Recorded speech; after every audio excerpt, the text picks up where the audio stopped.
I was standing at the edge of the palace reservoir when the guards closed in behind me, their armor heavy, their footsteps careful, as if they already sensed this moment would stain them.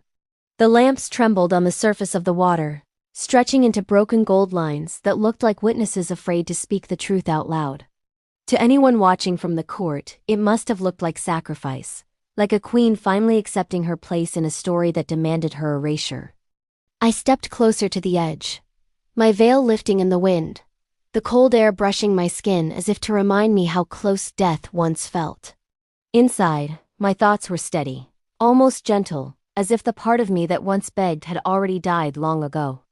I will never suffer for him again, I told myself, and the promise settled deeper than fear ever had.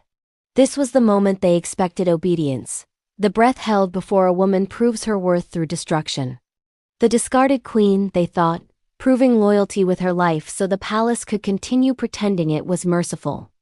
This was the silence before my death, familiar enough that my body remembered it even before my mind did. In my first life, I had died here, believing love was something that could excuse abandonment. Poison burned through my veins while applause hid behind etiquette and lowered eyes. The court had breathed easier once I was gone, relieved that the inconvenience of my existence had been resolved. Now, with all of that memory pressing against my spine, I turned around. The guards froze and the court murmured, the sound spreading like a crack through polished stone. In that instant, the story they had rehearsed for me broke its script. Rudra stood there with his crown heavy upon his head, his posture rigid with authority, his eyes sharp with expectation. He was waiting for tears, for collapse, for the woman who would make his choice easier. I bowed, just enough to be proper, just enough to remind him that respect no longer meant submission. Your Majesty, I said clearly, my voice carrying farther than I expected, I withdraw.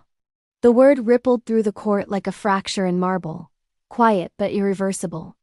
Withdrawal was not a plea and it was not rebellion, which was why it unsettled them so deeply. From what, he demanded, confusion flashing across his face before pride could bury it. From this, I answered calmly, meeting his gaze without flinching. From you. Amara stepped forward then, white-clad and trembling, her innocence arranged as carefully as her jewelry. Sister, she whispered softly, as if kindness lived naturally in her throat, do not misunderstand the king. I looked at her and remembered her smile as I collapsed in my past life, remembered how gently she had watched me die. Be at ease, Lady Amara, I said, my tone polite enough to pass for grace. I will no longer obstruct your happiness, I added, and meant it more literally than she understood. Rudra laughed once, sharp and disbelieving, the sound of a man certain his control could not be challenged. You are manipulating me, Satyavati, he said, reaching for anger because confusion frightened him more. I said nothing because silence was the first blade I learned to wield properly. The court watched as I stepped away from him, every eye tracking the space opening between us. That distance was small in measure, but it shifted the balance of everything that followed. The next morning, he summoned me as if nothing had happened, clinging to routine like a shield. Kings do not accept disruption easily, especially when it comes from the woman they believed would endure anything. He spoke of duty, lineage, fate, reciting words he had never once lived by. I listened until he finished, because patience costs nothing when detachment is already paid for. I will reside in the Western Pavilion, I said evenly, and I will live there alone. His jaw tightened as he reminded me where power was supposed to rest, that I went where he commanded. Not anymore, I replied, and felt something ancient finally settle into place. That was when arrogance cracked, not loudly, but enough to let doubt seep through. Whispers spread through the palace corridors like smoke that refused to be contained. A queen who declined summons became more dangerous than one who openly rebelled. A king whose orders echoed unanswered began to feel the weight of his own voice. He started appearing wherever I was, in temples heavy with incense, in councils thick with politics, in gardens meant for peace. He watched me speak with ministers and watched them listen, leaning closer as if my words mattered more than his presence. I never mentioned his name, never acknowledged him unless protocol demanded it. That omission unsettled him more deeply than insult ever could. He interrupted conversations, asserting authority too loudly, as if volume could reclaim what certainty had lost. I simply waited until he finished, then continued as though nothing had occurred. Confusion followed him like a shadow, and his certainty began to rot quietly from the inside. Gifts arrived at my door and I returned them unopened. Letters followed and I burned them without reading. One evening, he cornered me beneath a colonnade where moonlight could not soften his expression.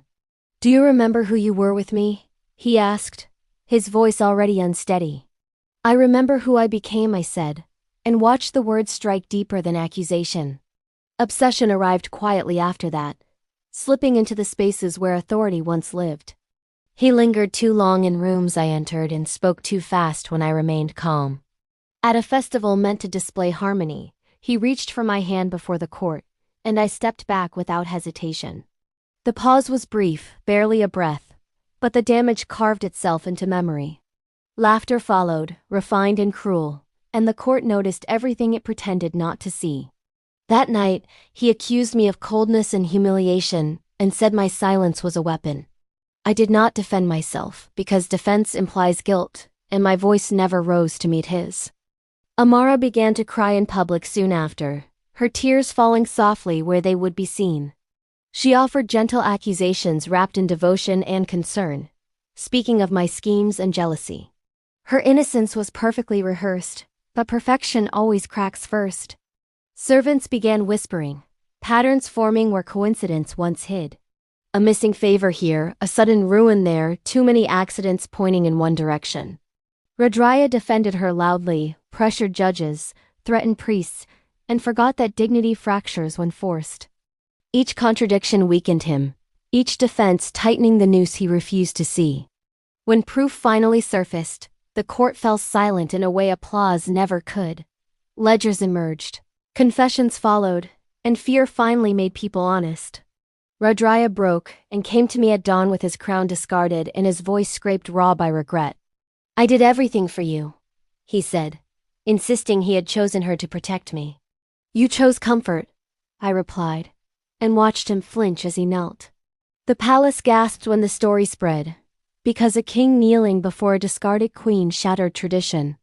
He begged and promised exile, devotion, even abdication, offering everything only once it was useless. I watched him without hatred or triumph, and told him quietly that it was too late. "Without me, you are nothing," he whispered, and for once he was honest. "Without you, I am everything," I answered, and ended the story there. Amara was exiled quietly before dawn, the woman who once trembled never looking back.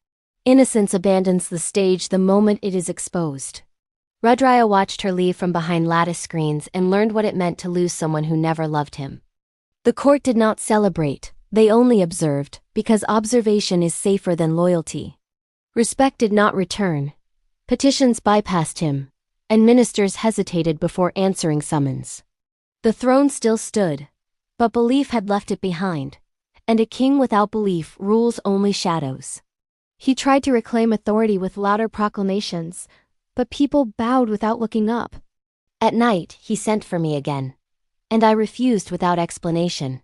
He walked the palace corridors alone, as if hoping a memory would forgive him. I left before sunrise, with no drums, no courtiers and guards who pretended not to see. The city gates opened easily, as they always do when a woman is done asking permission. Years passed quietly, and I heard stories like distant thunder that could no longer reach me. They said Rudraya still ruled, but his name became ceremonial, a sound without weight. They said he dismissed advisors in rage and summoned them back in panic. They said he began visiting the reservoir at night, standing where a queen once died for him.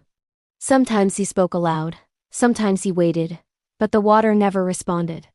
I live beyond that palace now, beyond its echoes and rituals. I wake without dread and breathe without calculation, with no crown on my skull and no love demanding my erasure. If he remembers me, it is as silence, and if he dreams of me, it is as distance. And karma, patient and exacting, continues its work, not quickly, not loudly, but completely.